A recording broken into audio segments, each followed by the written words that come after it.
சரி, அப்ப இத பாருங்க. விற்பனை கிரயம் எவ்வளவு அப்படின்னா 2 லட்சம். விற்பனை கிரயம் 2 லட்சம். அப்ப விற்பனை கிரயம் 2 லட்சம். அதுல இருந்து என்ன செய்யணும்னா கொள்வனவு பெறுமதி அந்த கணக்கு கொடுத்துருக்காங்க பாருங்க. கொள்வனவு பெறுமதி எவ்வளவு? 2,64,000. 2,64,000. அதுல என்ன செய்யணும்னா வெளித்திருப்பம். வெளித்திருப்பத்தை என்ன செய்யணும்னா பதிவு செய்யுங்க. அப்ப வெளித்திருப்பம் எவ்வளவு வருதுன்னு பாருங்க. நிறுவனத்தின் வெளித்திருப்பங்கள் கொடுத்திருக்காங்க 4,000. அதே போல இறுதியிருப்புகள் 35,000 கொடுத்திருக்காங்க. நிறுவனத்தின் வெளித்திருப்பம் 4,000. இறுதியிருப்புகள் எவ்வளவு? 35,000. இருப்பு நட்டம் எவ்வளவு கொடுக்கல, அதாவது அழிவடைந்த பொருட்கள் எவ்வளவு அப்படின்றது கொடுக்கல. அழிவடைந்த பொருட்களை என்ன செய்ய போறீங்க அப்படின்னா கண்டுபிடிக்க போறீங்க. இப்ப என்ன செய்ய போறீங்க அப்படின்னா இதெல்லாம் சுருக்கணும். சுருக்கினீங்க அப்படின்னா 2 லட்சம் சமன் 4,000. 4,000 என்ன செய்ய மைனஸ் பண்ணுங்க. 4,000 மைனஸ் பண்ணதோட 35,000 என்ன செய்ய அப்படின்னா மைனஸ் பண்ணுங்க. இப்போ 35,000 மைனஸ் பண்ணீங்கன்னா 2,25,000. சரியா? மைனஸ் இது என்ன செய்யப்படும் அப்படின்னா சமனுக்கு இந்த பக்கம் வந்துச்சுன்னா மைனஸ் ஆகும். 2 லட்சத்துல இருந்து 2,25,000 மைனஸ் பண்ணுங்க. சமன் மைனஸ். சரியா? மைனஸ் 25,000. மைனஸ் என்ன செய்யணும்னா வெட்டிடலாம். Minus minus வெட்டப்படும். அவை சமன் 25,000. அப்ப அழிவடைந்த பொருட்கள் எவ்வளவு பாத்தீங்கன்னா 25,000. அழிவடைந்த பொருட்கள் 25,000. இந்த அழிவடைந்த பொருட்கள் 25,000த்துல 80% காப்புறுதி நிறுவனம் தருவதாக ஒப்புக்கொண்டது. அப்ப எத்தனை வீதம் தரமாட்டேன் இருப்பாங்கன்னா 20%. அந்த 20% என்ன செய்யும் அப்படின்னா நிறுவனத்தின் நட்டமாக காணப்படும். அந்த 20%மானது மட்டும் தான் நிறுவனத்தின் நட்டம். அப்ப என்ன செய்யணும்னா 25,000க்கு 20% பாருங்க.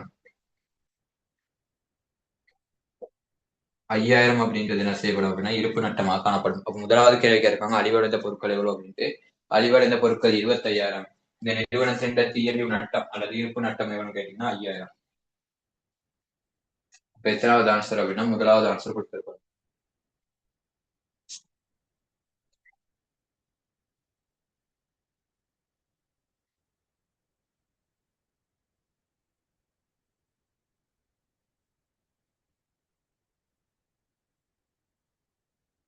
அடுத்த கேள்வி பாருங்க. 33வது.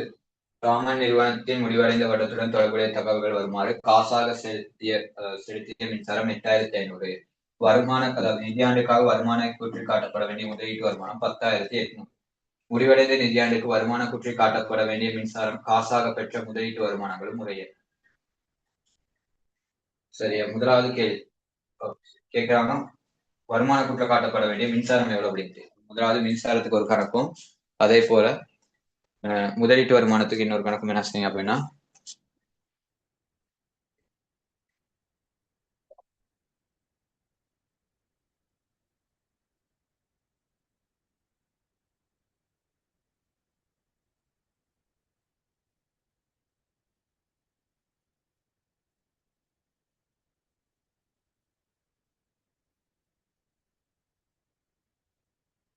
சரி செலுத்திய மின்சாரம்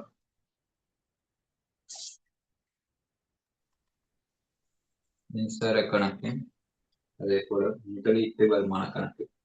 இப்ப இதுல என்ன செய்யிருக்காங்க அப்படின்னா முதல்ல பாருங்க சென்மதி மின்சாரம். அப்ப அட்டூர் கருத்து என்ன செய்ய மின்சாரம் அட்டூர்வா தான் காணப்படுது. அப்ப அட்டூர் மின்சாரத்துக்கான அதாவது அட்டூர் மின்சாரம் ஆரம்ப அட்டூர் 4,000 இறுதி அட்டூர் 3,000.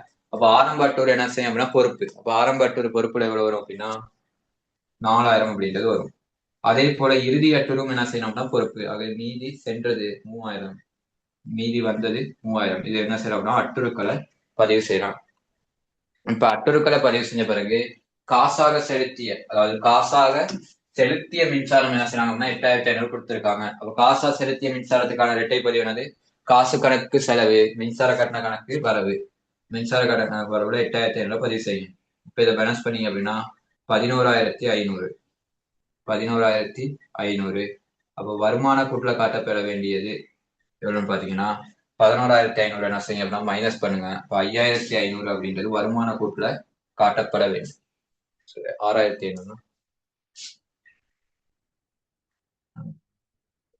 7,500 7,500 அப்படின்றது வருமான கூட்டுல காட்டப்பட வேண்டிய மின்சாரம் செலவு. வருமான கூட்டுல நீங்க எவ்வளவு காட்டுறீங்க அப்படின்னா 7,500 அப்படின்றத காட்டியிருக்கணும். சரியா? இந்த மாதிரி டி ஃபார்ம் ஒன்று அடிச்சு செஞ்சீங்க அப்படின்னா உங்களுக்கு கணக்கு வந்து ஈஸியா குயிக்கான செய்யலாம்னா செஞ்சிடலாம்.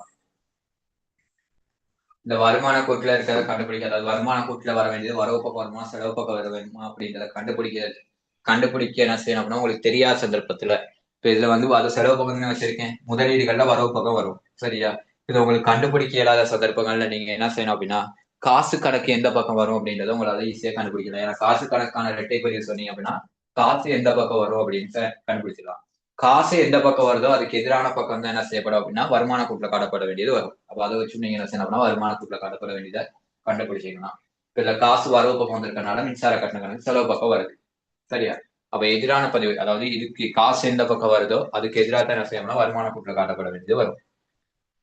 வருமான கூட்டுல காட்டப்பட வேண்டியது 7500. அதுக்கு அடுத்து பாருங்க முதலீட்டு முற்பண முதலீட்டு வருமானங்கள். முற்பணமா முதலீட்டு வருமானம் பெற்றீங்கன்னா அது என்னது? பொறுப்புகள். அப்ப ஆரம்பத்துல பாருங்க பொறுப்பு எவ்வளவு இருக்கு? 2000. இறுதியில பொறுப்பு 4000. அப்ப முதலீட்டு வருமானம் ஆரம்ப மீதிகள் வந்து 2000, இறுதி மீதி 4000. அடுத்து பாருங்க நிதியாண்டுக்காக வருமான கூட்டில் காட்டப்பட வேண்டிய முதலீட்டு வருமானம். இப்போ உங்களுக்கு இந்த வருமான கூட்டில் காட்டப்பட வேண்டிய 10,800 கொடுத்துருக்காங்க. இப்ப இதை வந்து எங்க பதிவு செய்யறது அப்படின்ற ஒரு ஐடியா இல்ல. இப்ப இது எங்க வரவு பக்கம் வருமா செலவு பக்கம் வருமா அப்படின்றது உங்களுக்கு தெரியல, பழம்பி இருக்கீங்க. இப்ப நீங்க என்ன செய்யணும் அப்படின்னா வருமான கூற்றில் காட்டப்பட வேண்டிய முதலீட்டு வருமானம் 10,800 கொடுத்துருக்காங்க. இப்ப நீங்க அப்படியே வச்சுட்டு நீங்க என்ன செய்யணும்னா காசா வந்து எப்படி இருக்கும்? வருமானங்கள் காசா வாங்கியிருந்த என்ன செய்யும்? காசு கணக்கு வரும், முதலீட்டு வருமான கணக்கு செலவு. அப்ப காசு கணக்குல வரவு வச்சுட்டு முதலீட்டு வருமான கணக்குல எங்க வைப்போம்? செலவு பக்கம் வைப்போம். அப்ப காசு கணக்கு நீங்க செலவு வச்சீங்க அப்படின்னா காசு செலவு பக்கம் வச்சீங்க அப்படின்னா வருமான கூட்டுல காட்டப்பட வேண்டியது வரவு பக்கம் வைக்கணும். வரவு பக்கம் 10,800 என்ன செய்யணும்னா வைக்கணும். காசை வந்து தான் கண்டுபிடிக்க போறோம். அதுக்கான இரட்டை பதிவை சொல்லி பார்த்துட்டு அது செலவு பக்கம் வந்துச்சுன்னா நீங்க என்ன செய்யணும் அப்படின்னா அதுக்கு எதிரான பக்கத்தை வைக்கணும். அப்ப எனக்கு எவ்வளவு அப்படின்னா 14,800, 14,800, 14,800 2000 போயிடுச்சு அப்படின்னா 12,800. 12,800 என்ன செய்வீங்க அப்படின்னா காசாக செலுத்திய முதலீட்டு, சரி காசாக பெற்ற முதலீட்டு வருமானம். அவ காசாக பெற்ற முதலீட்டு வருமானம் 12,800.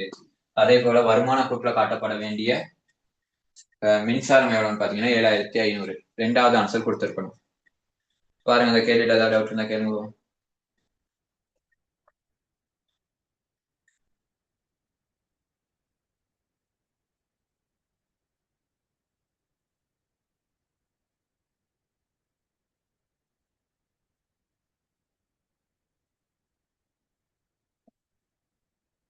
அடுத்து 34, 35. முதலாவது ஊழியர் தொடர்பான மொத்த செலவுகள் கேட்கிறாங்க.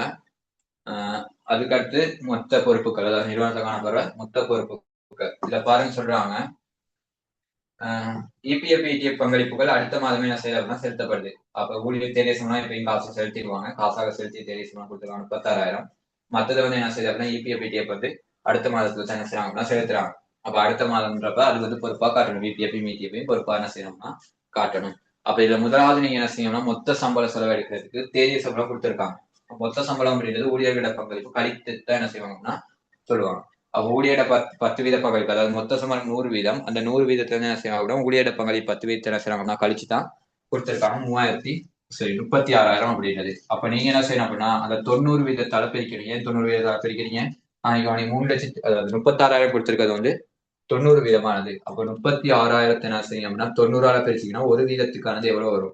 அந்த ஒரு வீதத்துக்கான அந்த 100ஆல பெருக்கிறீங்க அப்படின்னா 100 வீதத்துக்கான பெருமதி எவ்வளவு வரும் அப்படின்னா 40,000 அப்படின்றது வரும். 100 வீதம் எவ்வளவு? 40,000. சரியா? அப்ப 100 வீதமானது, அதாவது மொத்த சம்பளம் 100 வீதம் தானே இருக்கும். அந்த மொத்த சம்பளம் 100 வீதத்துல இருந்து 10 வீதத்தை கழிச்சு தான் தேவை சம்பளம் கொடுத்திருக்காங்க. 90 வீதமா கொடுத்திருக்காங்க. இப்ப 90ஆல பிரிச்சு 100ஆல பெருக்கிறீங்க அப்படின்னா உங்களுக்கு மொத்த சம்பளம் எவ்வளவு அப்படின்றது வரும். இப்ப மொத்த சம்பளம் எவ்வளவு அப்படின்னா 40,000. சரியா? இப்ப இந்த மொத்த சம்பளம் 40,000 மொத்த சம்பள செலவு தான் கேட்கறாங்க முதலாவது. மொத்த சம்பளம் 40,000. அதை என்ன செய்யுங்க அப்படின்னா இந்த இடத்துல பதிவு செஞ்சீங்க. அதுக்கு அடுத்து ஊழியரோட பங்களிப்பு, சரி தொழிற்குழுவோட பங்களிப்பு. அப்ப 40,000க்கு என்ன செய்யுங்க அப்படின்னா 15 வீதம் பாருங்க. 15 வீதம் பாத்தீங்கன்னா 6,000. அப்ப 6,000 அப்படின்றது இபிஎஃப் பங்களிப்பு, தொழிற்குழுவோட பங்களிப்பு. அடுத்து 40,000க்கு என்ன செய்யுங்க அப்படின்னா 5 வீதம் பாருங்க. 5 வீதம் பாத்தீங்கன்னா 2,000. அந்த 2,000 இபிஎஃப் பங்களிப்பு. சரியா? இதுல வந்து தொழிற்குழுவோட இபிஎஃப்ஐயும் ஊழியரோட, சரி தொழிற்குழுவோட இபிஎஃப்ஐயும் இடிஎஃப்ஐயும் மட்டும் தான் பதிவும். ஊழியரோட இபிஎஃப் பங்களிப்பு என்ன செய்யறது அப்படின்னா உள்ளடக்கப்படுறது இல்ல. காரணம் ஏன் ஊழியரோட பங்களிப்பு வந்து 10 வீதம், அதாவது ஊழியரோட பங்களிப்பு 10 வீதத்தை உள்ளடக்கப்படுறது இல்லை அப்படின்னா இந்த தேதி, அதாவது மொத்த சம்பளத்துக்குள்ள ஊழியரோட பங்களிப்பு 10 வீதமும் இருக்கிறதுனால தான் என்ன செய்யறது அப்படின்னா மொத்த சம்பள செலவுக்குள்ள திருப்பியும் என்ன செய்யறது அப்படின்னா உள்ளடக்கப்படுறது இல்லை. சரியா? இந்த மொத்த சம்பளத்துக்குள்ள 2 இருக்கும். ஒண்ணு தேதிய சம்பளம், இன்னும் வந்து என்ன அப்படின்னா ஊழியர் இபிஎஃப் பங்களிப்பு ரெண்டுமே உள்ளடக்கினத்தை என்ன செய்யும் அப்படின்னா மொத்த சம்பளம் அப்படின்னு சொல்லுவோம். அவ மொத்த சம்பளத்துல தேதிய சம்பளமும் இருக்கு, அதே மாதிரி ஊழியர் பங்களிப்பும் இருக்கு. அதனால தான் என்ன செய்யப்படுறது அப்படின்னா ஊழியர் பங்களிப்பை தனியா என்ன செய்யறது அப்படின்னா உள்ளடக்கப்படுறது இல்ல, மொத்த சம்பள கணிப்பீட்டுல தனியாக என்ன செய்யறது அப்படின்னா உள்ளடக்கப்படுறது இல்ல. அதே நீங்க தேதிய சம்பளத்தை கொடுத்திருந்தீங்க அப்படின்னா, அதாவது மொத்த சம்பளத்துக்கு பதிலாக தேதிய சம்பளத்தை கொடுத்திருந்தீங்க அப்படின்னா அந்த இடத்த வச்சு என்ன செய்யணும் அப்படின்னா ஊழியர் பங்களிப்பு உள்ளடக்கணும். இப்ப இன்னைக்கு வந்து 40,000 காட்டுறதுக்கு பதிலாக 36,000 காட்டியிருந்தீங்க அப்படின்னா அந்த சந்தர்ப்பத்தின் போது ஊழியர் பங்களிப்பு என்ன செய்யணும்னா காட்டியிருக்கணும். ஆனா இப்ப என்ன செய்ய தேவை அப்படின்னா மொத்த சம்பளமே உள்ளடக்கி இருக்கிறதுனால ஊழியர் பங்களிப்பை காட்ட வேண்டிய ஒரு அவசியம் இல்ல. அப்போ ஊழியர் பங்களிப்பு அதாவது மொத்த சம்பள செலவு தொழிற்குழுவோட இபிஎஃப், தொழிற்குழுவோட இபிஎஃப் தான் 6,000, அதே மாதிரி தொழிற்குழுவோட இபிஎஃப் பங்களிப்பு அது ரெண்டையும் கூட்டினீங்க அப்படின்னா மொத்த சம்பள செலவு எவ்வளவுன்னு வரும். அப்போ மொத்த சம்பள செலவு 48,000 அப்படின்றது வரும். சரியா? மொத்த சம்பள செலவு சாரி மொத்த ஊழியர் தொடர்பான செலவுகள், மொத்த ஊழியர் தொடர்பான செலவுகள் 48,000 அப்படின்ற 4வது ஆன்சர். அடுத்து நிறுவனத்தின் மொத்த பொறுப்புகள், நிறுவனத்தின் மொத்த பொறுப்புகள் அப்படின்றது இபிஎஃப் இடிஎஃப். இல்ல இடிஎஃப் பொறுப்பு எவ்வளவு இருக்கு? 2,000 ஒண்ணு இருக்கு, இபிஎஃப் வந்து ஒரு 6,000 என்ன இருக்கு, இன்னொரு 4,000 என்ன செய்யணும் என்ன ஆகும். அந்த 4,000 என்னன்னு பாத்தீங்கன்னா ஊழியர் பங்களிப்பு. ஊழியர் பங்களிப்பு என்ன செய்யணும்னா பொறுப்பா காட்டுவீங்க. ஊழியர் பங்களிப்பு 10% பாத்தீங்க அப்படின்னா 4,000. அப்ப அந்த 4,000 என்ன செய்யணும்னா பொறுப்பா காட்டணும். அப்ப 4,000 6,000 2,000 அப்ப மொத்தம் 12,000 அப்படின்றது ஊழியர் தொடர்பான அதாவது மொத்த பொறுப்புகள். சரியா? நிறுவனத்தின் மொத்த பொறுப்புகள் 12,000. அதாவது தொழிற்கொள்வோட பங்களிப்பு 6,000, அதே மாதிரி இடிஎஃப் பங்களிப்பு ஒரு 2,000, அதே மாதிரி ஊழியர் இபிஎஃப் பங்களிப்பு ஒரு 4,000. அப்ப மொத்தத்தையும் கூட்டிங்க அப்படின்னா 12,000 அப்படின்றது மொத்த பொறுப்புகள்.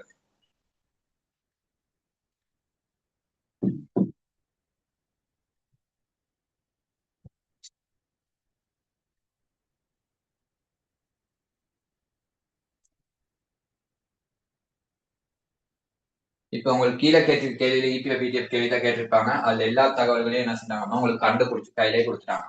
நீங்க என்ன செய்யணும்னா இங்க ஒன்னே ஒண்ணு கண்டுபிடிக்கிறதுக்கு ஊழியர் பங்களிப்பு மட்டும் கண்டுபிடிச்சீங்க அப்படின்னா போதுமானது. சரியா? அப்ப இந்த ஊழியர் பங்களிப்பு மட்டும் கண்டுபிடிச்சிட்டு என்ன செய்யணும்னா கணக்கு செஞ்சீங்க அப்படின்னா சரி. முதலாவது பார்ப்போம் ஊழியர் பங்களிப்பை எப்படி கண்டுபிடிக்கிறது அப்படின்றத. அதாவது தேரிய சம்பளம் கொடுத்துருக்காங்க, தேரிய சம்பளம் என்ன செய்வாங்க 10 பங்களிப்பு கழிச்சு தான் கொடுப்பாங்க. அப்ப இதே போல தான் என்ன செய்ய போறீங்கன்னா செய்ய போறீங்க. 1980 1980 என்ன செய்றீங்க அப்படின்னா 90ஆல பிரிச்சு 100ஆல பெருக்குறீங்க. அப்ப 1980 பிரிக்கிறோம் எத்தனை சரி பெருக்கணும் எவ்வளவு 90ஆல தர என்ன செய்றீங்க அப்படின்னா 100ஆல பெருக்குங்க. பெருக்குனீங்க அப்படின்னா 2,200 அப்படின்றது வரும். 1980 90ஆல பிரிச்சு 100ஆல பெருக்குனீங்க அப்படின்னா 2,200 அப்படின்றது என்ன செய்யும் அப்படின்னா பங்களிப்பு வரும், அதாவது மொத்த சம்பளம் வரும். சரியா? மொத்த சம்பளத்துக்கும் தேதிய சம்பளத்துக்கும் இடையிலான வித்தியாசம் என்னது? மொத்த சம்பளத்துக்கும் தேதிய சம்பளத்துக்கும் இடையிலான வித்தியாசம் ஊழியர பங்களிப்பு, அதாவது ஊழியர இபிஎஃப் பங்களிப்பு. ஏன்னா மொத்த சம்பளத்துக்கான சமன்பாடு என்ன அப்படின்னா மொத்த சம்பளம் சமன் தேதிய சம்பளம் பிளஸ் ஊழியர் இபிஎஃப் பங்களிப்பு, ஊழியர் இபிஎஃப் பங்களிப்பு. சரியா? அப்ப ரெண்டு மூணு தான் தேதிய சம்பளம் மொத்த சம்பளம் வரும். அப்ப இந்த மொத்த சம்பளத்துக்கும் தேதிய சம்பளத்துக்கும் இடையிலான வித்தியாசம் என்ன இருக்கும்? ஊழியர் பங்களிப்பா இருக்கும். அப்போ ஊழியர் பங்களிப்பு எவ்வளவு இருக்கும்? 220 இருக்கும். ஊழியர் பங்களிப்பும் எடுத்தாச்சு. சரியா? முதலாவது கேள்வி கேட்கிறாங்க ஊழியர் தொடர்பான மொத்த செலவுகள் யாது, அதே மாதிரி சென்மதி சம்பளம் யாது அப்படின்னு கேட்கிறாங்க.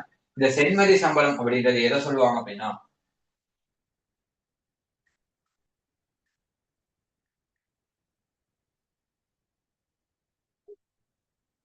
அதாவது சென்மதி சம்பளம் அப்படின்றது எதை சொல்றாங்க அப்படின்னு கேட்டா ஊழியர்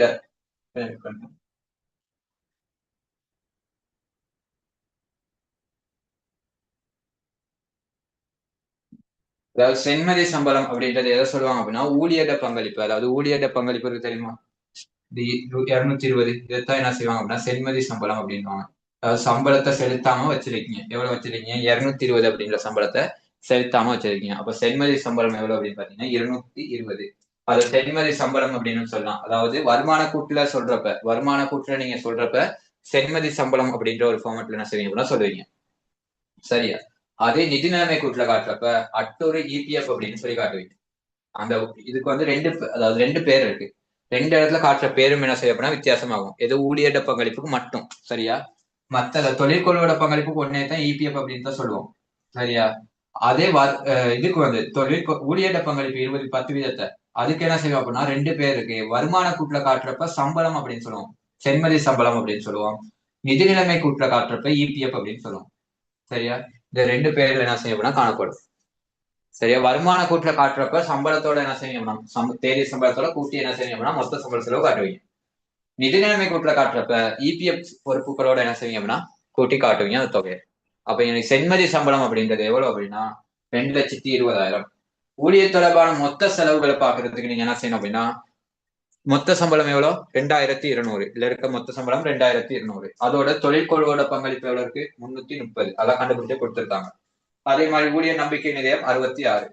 அப்ப இதெல்லாமே கூட்டினீங்க அப்படின்னா ஊழியர் தொடர்பான மொத்த செலவுகள் எவ்வளவு அப்படின்றது வரும். ஊழியர் தொடர்பான மொத்த செலவுகள் 2,596 அப்படின்றது வரும். 2,596 அப்படின்றது ஊழியர் தொடர்பான மொத்த செலவினங்கள். அதே மாதிரி சென்மதி செலவுகள் எவ்வளவு அப்படின்னு கேட்டீங்கன்னா 2,220. சென்மதி செலவுகள் 220 அப்படின்றது வந்திருக்கும். சென்மதி செலவுகள் 220. சரியா? அதுல வர மொத்த ஊழியர் தொடர்பான மொத்த செலவினங்கள் அப்படின்றது ஒரு ஆன்சர் இல்ல. ஆன்சர் என்ன செய்யும்னா மாத்தி பார்ப்போம். 2,200க்கு நீங்க ஆன்சர் என்ன செய்ய மாத்தீங்கன்னா உங்க கணிப்பீடு செஞ்சது சரியான கணிப்பீடு செஞ்சிருக்காங்க. அப்ப 2,556 அப்படின்றது என்ன செய்யணும் அப்படின்னா கொடுத்துருங்க. 2,556. சென்மதி ஊழியர் சம்பளம் வந்து எவ்வளவு அப்படின்னா 220.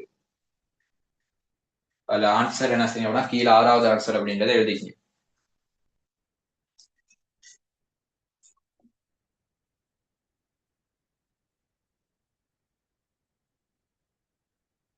ரெண்டாவது ஆன்சர் என்ன எழுதிக்கங்க, சரி 6வது ஆன்சர் எழுதிக்கங்க.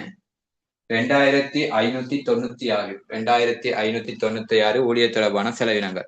அதாவது 220 2,200ஓட 330ஐயும் 66ஐயும் என்ன செய்யணும்னா கூட்டுங்க. 2,596 ஊழியர் தொடர்பான செலவினங்கள். அதே மாதிரி ஊழியர் தொடர்பான சென்மதி, அதாவது சென்மதி சம்பளம் எவ்வளவுன்னு கேட்டீங்கன்னா 220. 220க்கு ஆன்சர் இருக்கு. பட் அந்த இதுக்கு மட்டும் ஆன்சர் இல்லை. ஊழியர் தொடர்பான மொத்த செலவினங்கள் இருக்கு. அதுக்கு மட்டும் என்ன செய்யணும்னா ஆன்சர் எடுத்து கொடுங்க. அடுத்து சென்மதி ஊழியர் சேமலாப நிதி. சரி, ஊழியர் சேமலாப நிதியம் எவ்வளவு சென்மதியா இருக்குன்னு பாருங்க.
அது ரெண்டுக்குமே ஆன்சர் இல்லைனா ரெண்டுக்குமே நீங்க என்ன செய்யணும்னா ஆன்சர் எடுத்து எழுதிக்கணும்.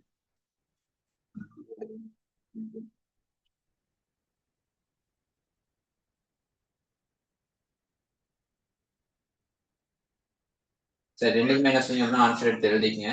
அதுல வந்து காலாண்டுக்கு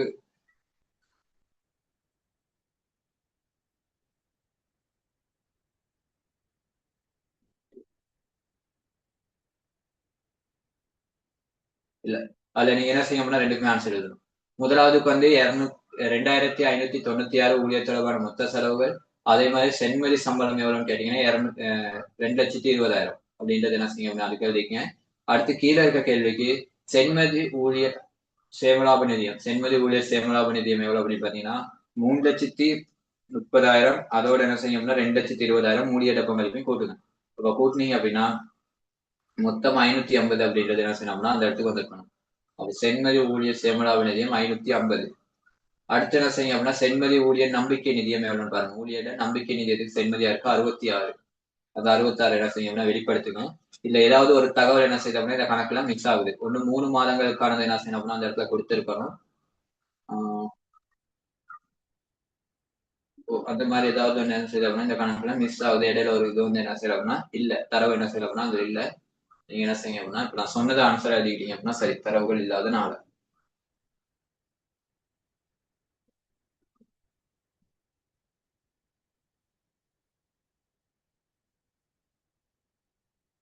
சரி, அப்ப அந்த கேள்வியில ஏதாவது டவுட் இருந்தா கேளுங்க போகணும். அல்லது நீங்க ஏதாவது மேல ஆன்சர் எடுத்து கொடுத்துருந்தீங்க அதையும் சொல்லுங்க. 37க்கு ஏதாவது ஆன்சர் எடுத்திருக்கீங்க, அதாவது 5 ஆன்சர்ல. அதே மாதிரி 36வது 5 ஆன்சர்ல ஏதாவது எடுத்திருக்கீங்க அப்படின்னு சொல்லணும்.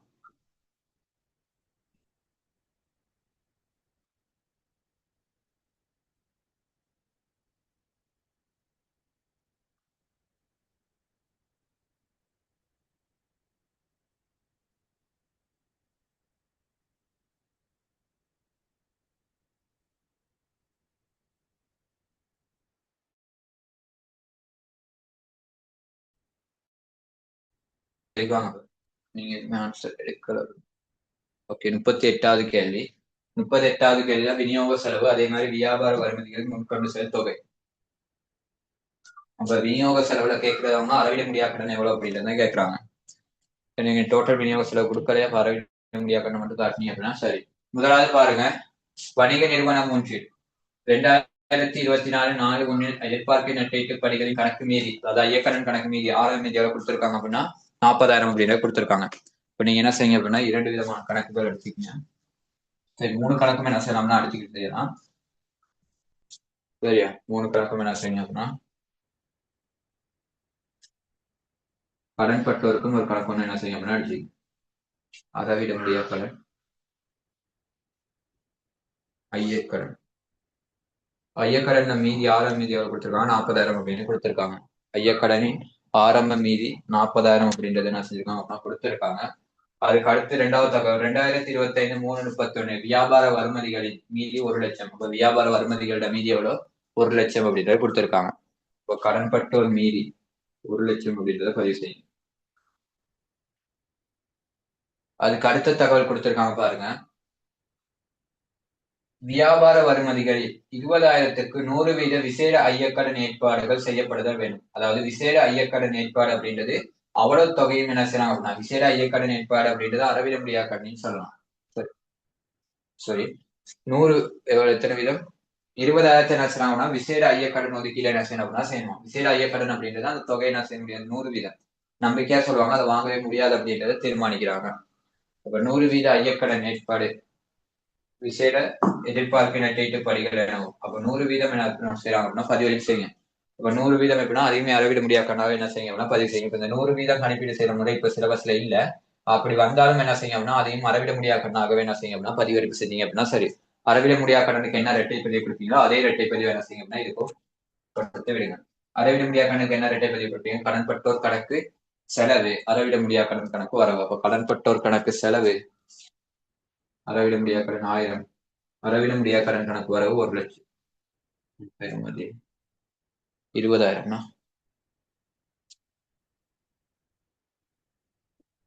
அளவிட முடியாத கடன் கணக்கு வரவு 20,000. சரி, அளவிட முடியாத கடனுக்கு என்ன இரட்டை பதிவோ அதே பதிவு என்ன செய்யுங்க அப்படின்னா கொடுத்து மிகுதியில இருக்கு காணப்படுற மீதி வியாபார வருமதி 10% எதிர்பார்ப்பு நட்டீட்டு படிகள் ஏற்பாடு செய்யணும். அப்ப எதிர்பார்ப்பு நட்டீட்டு படிகளுக்கு என்ன செய்யணும்னா மிச்சம் இருக்க தொகையில எதிர்பார்ப்பு நட்டீட்டு படிகளுக்கு என்ன 15% என்ன செய்யணும் அப்படின்னா ஒதுக்கீடு செய்யணும்.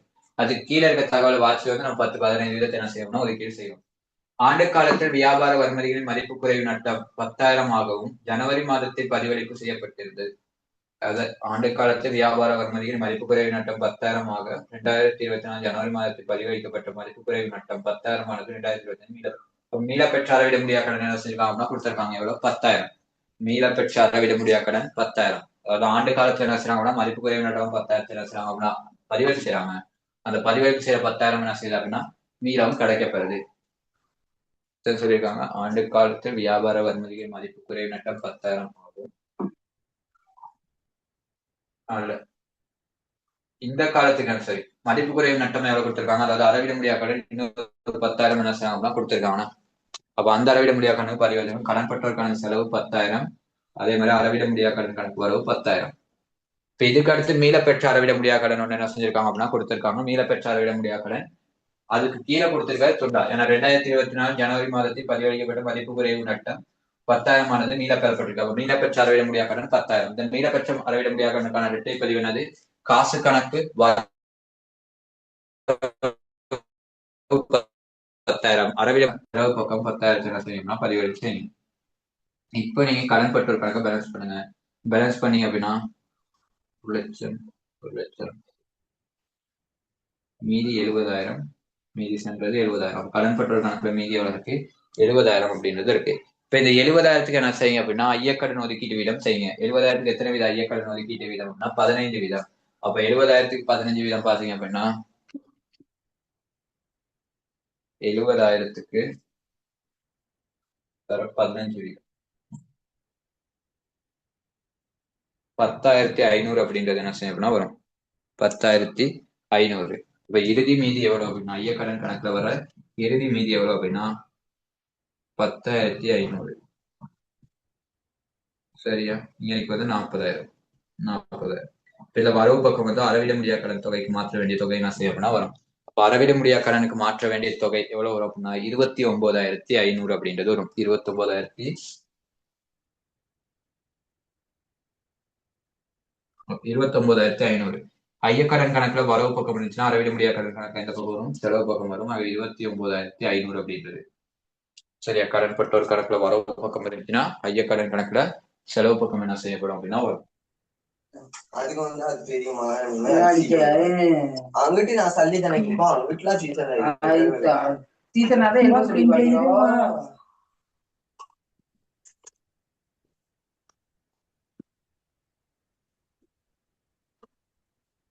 வருஷம் மைக் மியூட் பண்ணு.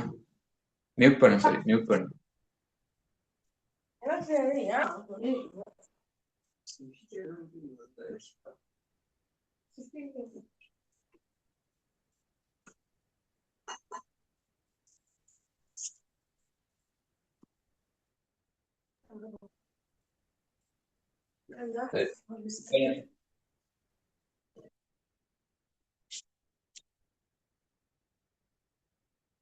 இப்ப என்ன பண்ணுங்க அப்படின்னா மதிப்பு குறைவு நட்டம் சரி. இப்ப என்ன செய்யுங்க அப்படின்னா கணக்கு பேலன்ஸ் பண்ணுங்க. பேலன்ஸ் பண்ணீங்க அப்படின்னா 39,500 39,500 மீதி 9,500 9,500.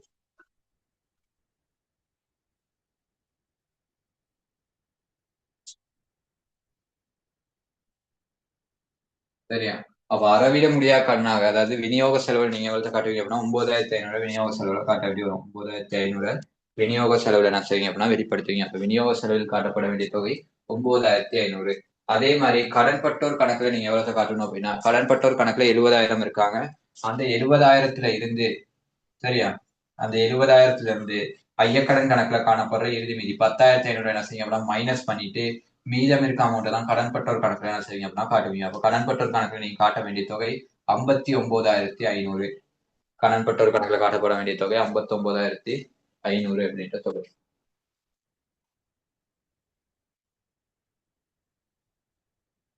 ஆன்சர் இல்லாட்டி என்ன செய்யுங்க அப்படின்னா எழுதிக்கிங்க. விநியோக செலவுல எவ்வளவு காட்ட வேண்டி வரும் அப்படின்னா 9,500. அறவிட முடியாத கடன் கணக்குல அதாவது கடன்பட்டோர் கணக்குல காட்ட வேண்டிய தொகை 59,500.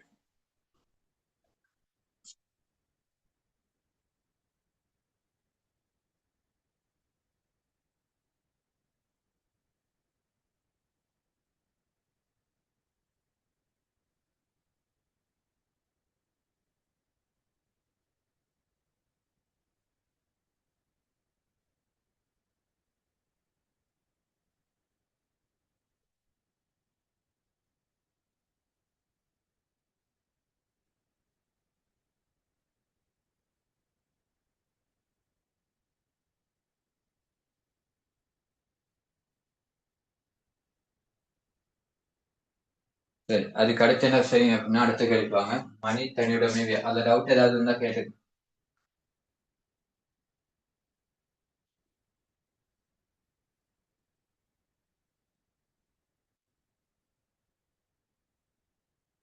அடுத்து மொத்த லாபம் தெரிய லாபம் என்ன செய்யலாம் கேள்வியை கேட்டிருக்காங்க. திருப்தி லாபம் வருட காலத்தில் 40,000 பெறுமதி இருப்பு முழுமையாக கழிவடைந்தது. இதில் 80% காப்புறுதி நிறுவனம் செலுத்தப்பட்டிருந்தது. இருப்பு நட்டம் என்னன்னா காப்புறுதி நிறுவனம் கோரிக்கை 2 பெறப்பட்ட காசு தொடர்பாக சீராக்கங்கள் கணக்கு புத்தகங்களில் பதியப்பட்டிருக்கவில்லை. இறுதி இருப்பானது பௌதிக அடிப்படையில் சரியாக கணிக்கப்பட்டிருந்தது. அப்ப இறுதி இருப்புல எந்த விதமான தவறும் இல்லை. அது சரியாக என்ன செஞ்சிருக்காங்கன்னா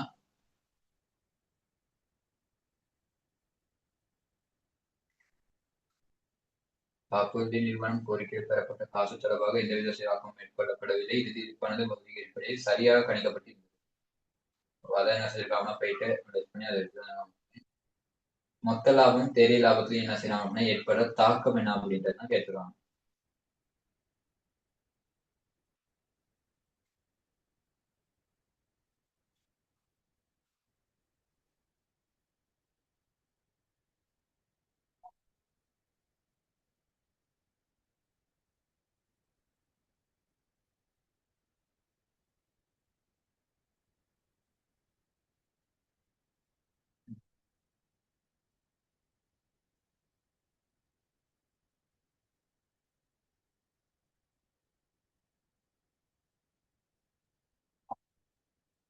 சரி, இருப்பு நட்டம் மற்றும் காப்புறுதி கம்பெனியின் கோரிக்கையில் பெறப்பட்ட காசு. அப்ப இருப்பு நட்டத்தையும் பதிவு செய்யல, அதே போல காப்புறுதி அந்த கோரிக்கையும் என்ன செய்யல அப்படின்னா பதிவு செய்யப்பட்டு இல்லை.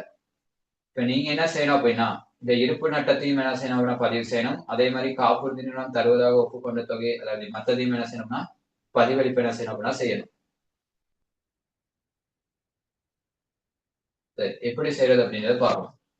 அப்ப இல்ல பாருங்க, முதலாவது என்ன செய்யலாம் அப்படின்னா இருப்பு நட்டத்தை பதிவு செய்யல. இருப்பு நட்டங்களை நீங்க பதிவு செஞ்சீங்க அப்படின்னா விற்பனை கிரயம் என்ன செய்யும்? இருப்பு நட்டங்களை நீங்க பதிவு செய்யறப்ப விற்பனை கிரயம் என்ன செய்யும் அப்படின்னா குறைவடையும். விற்பனை கிரயம் குறைவடைஞ்சா மொத்த லாபம் என்ன செய்யும்? அதிகரிக்கும். ஏன்னா அது மற்றும் ரெண்டுமே காப்புறுதியோட நட்டு காசை தர தொகையும் சொன்னாங்க, அந்த தொகையும் பதியலையா. அதே மாதிரி இருப்பு நட்டத்தையும் என்ன செய்யலாம் அப்படின்னா பதிவு செய்யலாம். இப்ப முதலாவது நீங்க விற்பனை கிரயத்துல எப்பயுமே கணிப்பீடு செய்யறது, அதாவது இருப்பு நட்ட ஏற்படுச்சுன்னா இருப்பு நட்ட தொகை என்ன செய்வீங்க அப்படின்னா விற்பனை கிரயத்தை வந்து மைனஸ் பண்ணிடுவீங்க. சரியா? அதுல நட்டத்தை மட்டும் மைனஸ் பண்ண மாட்டீங்க, முழு தொகையும் என்ன செய்வீங்க அப்படின்னா மைனஸ் பண்ணிடுவீங்க. முழு தொகையும் தான் என்ன செய்வீங்க அப்படின்னா மைனஸ் பண்ணுவீங்க, மைனஸ் பண்ணீங்க விற்பனை கிரயத்துல. சரியா? அதுல நட்டத்தை ஏனைய செலவை காட்டுவீங்க. அந்த நட்டத்தை இருப்பு நட்டத்துல இருந்து அந்த நட்டத்தொகையை கழிச்சு மிச்சம் இருக்க தொகை என்ன செய்வீங்க அப்படின்னா நீங்க காசா பெற்ற தொகையை காசு கணக்குல என்ன செய்வீங்க அப்படின்னா காட்டுவீங்க. சரியா? சொத்துக்களை காட்டுவீங்க. அப்ப முதலாவது நீங்க என்ன செய்யணும் அப்படின்னா இந்த நிறுவனத்துல விற்பனை கிரயத்துல இருந்து நீங்க எதை கழிப்பீங்க அப்படின்னா 40,000 என்ன செய்வீங்க அப்படின்னா மைனஸ் பண்ணுவீங்க. ஏன்னா முழு தொகையும் என்ன செய்வீங்க அப்படின்னா விற்பனை கிரயத்துல இருந்து மைனஸ் பண்ணிடுவீங்க. அப்ப விற்பனை கிரயத்துல இருந்து மைனஸ் பண்ண வேண்டிய அமௌண்ட் எவ்வளவு? 40,000. அப்ப விற்பனை கிரயத்துல நீங்க 40,000 மைனஸ் பண்ண விற்பனை கிரயம் என்ன செய்யும்? 40,000 குறைவடையும். விற்பனை கிரயம் 40,000 குறைவடைஞ்சுன்னா மொத்த லாபம் என்ன செய்யும்? 40,000 அதிகரிக்கும். இப்போ மொத்த லாபம் என்ன செய்யும் அப்படின்னா 3 லட்சமா இருக்கு. அந்த 3 லட்சத்துல இருந்து என்ன செய்யும் அப்படின்னா ஒரு 40,000 அதிகரிக்கும். ஏன்னா இருப்பு நட்டத்தை என்ன செய்வீங்க? விற்பனை கிரயத்துல மைனஸ் பண்ணுவீங்க. அப்ப விற்பனை கிரயம் குறைவடையும். விற்பனை கிரயம் குறைவடைய மொத்த லாபம் என்ன செய்யும்? அதிகரிக்கும். அதாவது முதல் கணக்குலையும் பார்த்த மாதிரி தான் விற்பனை கிரயம் என்ன செய்யும் அப்படின்னா அதிகரிக்கும். சரி, மொத்த லாபம் அதிகரிக்கும். மொத்த லாபம் அதிகரிச்சா தேதி லாபம் என்ன செய்யும்? பாருங்க, 1,60,000 அது 1,00,000 மொத்த லாபம் அதிகரிக்குது அப்படின்னா தேதி லாபம் என்ன செய்யும்? அதிகரிக்கும். ஏன்னா மொத்த லாபத்துக்கு அப்புறம் கணிப்பீடு செய்வது என்னது? தேதிய லாபம். மொத்த லாபத்தோட ஏனைய வருமானத்தை கூட்டிட்டு செலவுகளை மைனஸ் பண்ணுவீங்க. இப்ப மொத்த லாபம் அதிகரிக்க தேதிய லாபம் என்ன செய்யும்? அதிகரிக்கும். அதே போல இருப்பு நட்டத்தை நீங்க எங்க காட்டுவீங்கன்னா செலவா காட்டுவீங்க. அப்ப செலவா காட்டுறதுனால மொத்த லாபத்துக்கு ஏதாவது தாக்கம் ஏற்படுமா? இல்ல. ஏன்னா மொத்த லாபத்துல என்ன செய்ய மாட்டீங்க? செலவுகளை வச்சு என்ன செய்ய மாட்டீங்க அப்படின்னா கணிப்பீடு செய்ய மாட்டீங்க. விற்பனைங்கிறத மட்டும் தான் கழிப்பீங்க. செலவுகள் அங்க வராது. ஆனா தேதிய லாபத்துல என்ன செய்யும்? தேதி லாபத்துல என்ன செய்யும்னா தாக்கத்தை ஏற்படுத்தும். ஏன் தாக்கத்தை ஏற்படுத்தும் அப்படின்னா அதுல இருக்கிறது நட்டம். அதாவது அந்த 80% தர்றேன்னு இருக்காங்க, அப்ப 20% தரமாட்டேன்னு இருப்பாங்க. அப்ப அந்த 20% என்ன செய்யும்? நிறுவனத்துக்கு நட்டமா இருக்கும். அந்த 20% என்ன செய்வீங்க அப்படின்னா ஏனைய செலவை காட்டுவீங்க. அப்ப அந்த ஏனைய செலவுல காட்ட வேண்டிய 20,000 என்ன செய்யும் அப்படின்னா ஏனைய செலவு அதிகரிக்கும். ஏனைய செலவு அதிகரிச்சு அப்படின்னா அந்த 20%னால ஏனைய செலவு அதிகரிக்கும். ஏனைய செலவு அதிகரித்து தேதி லாபம் என்ன செய்யும்? குறைவடையும். செலவுகள் அதிகரிச்சு வர லாபம் என்ன செய்யும்? குறைவடையும். இப்ப இந்த ஏனைய செலவுல எவ்வளவு காட்டணும் அப்படின்றத பார்க்கணும். 40,000த்துல 80% தரேன்ட்டாங்க, அப்ப தரமாட்டேன்றது 20%. அந்த 20% எத்தனது? நட்டமா இருக்கும். இப்ப நட்டம் எவ்வளவு? 8,000. அப்ப இந்த 8,000 நட்டம் தான் என்ன செய்யும் அப்படின்னா ஏனைய செலவை குறைக்க, அதாவது தேதி லாபத்தை குறைக்க போகுது. அப்ப தேதி லாபத்துல என்ன செய்யும் அப்படின்னா 8,000 மைனஸ் ஆகும். 92,000 அப்படின்றது தேதி லாபம். மொத்த லாபம் 3,40,000. தேதி லாபம் 1,92,000. தேதி லாபம் 1,92,000. மொத்த லாபம் 3,40,000 அப்படின்ற 4வது ஆன்சர் கொடுத்திருக்காங்க.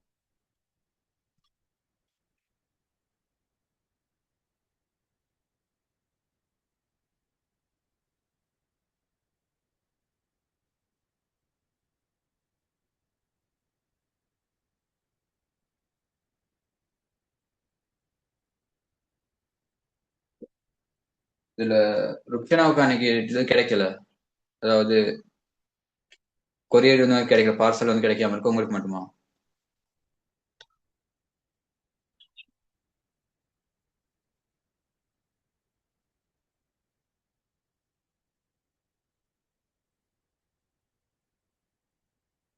சரி, மத்த எல்லாருக்குமே கடனா கிடைச்சனே இருக்கு. ஓகே, அதுக்கு அடுத்த கேள்விப்பாங்க. 40வது, அறவிட முடியா மற்றும் ஐயக்கடன் செலவு யாரு அப்படின்னு கேட்டிருக்காங்க. அதே மாதிரி கடன்பட்டோரின் கொண்டு செல் தொகை எவ்வளவு அப்படின்னு கேட்கிறாங்க.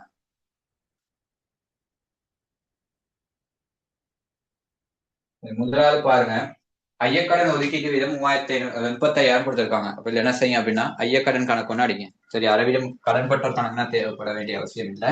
கடன்பட்டோர் கணக்கு என்ன செய்யணும் அப்படின்னா நார்மலா கழிச்சு என்ன செய்யணும் அப்படின்னா கண்டுபிடிக்கலாம். இது ரெண்டுக்கும் என்ன செய்யும் அப்படின்னா ஒரு கணக்கு ஒன்று அடிச்சிங்க. ஐயக்கடன் கிடக்கும், அறவிட முடியா கடன் கிடக்கும். ஐயக்கடன், அறவிட முடியா கடன். சரி, ஐயக்கடன் ஆறாம் மீதி எவ்வளவு கொடுத்திருக்காங்க? 35,000. ஐயக்கடன் ஆறாம் மீதி 35,000. இப்ப இதுக்கு அடுத்து கொடுத்திருக்காங்க பாருங்க, ஆறாம் மீதி 15,000. அடுத்து 2025 3/30 முடிவடைந்த வருடத்துக்கு 25,000 அறவிட முடியா கணக்கு